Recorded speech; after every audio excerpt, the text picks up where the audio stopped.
मेरा सवाल ये था कि आपने फरमाया था कि राशन इकट्ठा करने का, तो ये राशन इकट्ठा करने का पूरी तमाम दुनिया का था या यूरोप का, और किसकी सारी वजह दुनिया के से? हालात ऐसे हैं, सारी दुनिया को करना चाहिए।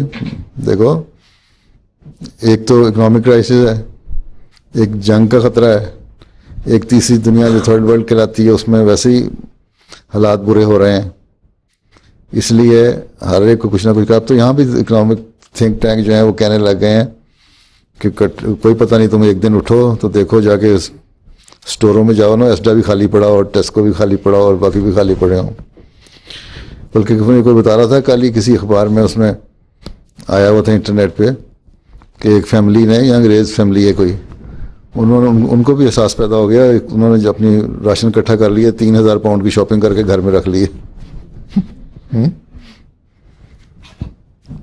तो हर एक कोई करना चाहिए एहतियातन 2-3 महीने का राशन। सारी उम्र का तो नहीं इकट्ठा कर सकते, बाकी अल्लाह पे दुआ करो, तवक्कल करो। आपको कितना लगेगा, कितना अरसे? मुझे तो पता नहीं। देखो, एक एहतियाती बात है। अमूमन इतने अरसे में फिर ये जो होना है, इस किस्म के जितने आजकल वेपन्स हैं दुनिया के पास, वो लंबी जंग तो होनी नहीं। अगर हुए तो पागलपने में किसी ने कोई इस्तेमाल कर दिया, दाना खास्ता कोई बम बड़ा, तो जंग तो 2-4 दिन में ख़त्म हो जानी है। उसके बाद फिर आदमियों ने लकड़ियाँ ही जलानी, फिर तो तुम्हें ना गैस मिलेगी ना केरोसिन मिलेगा।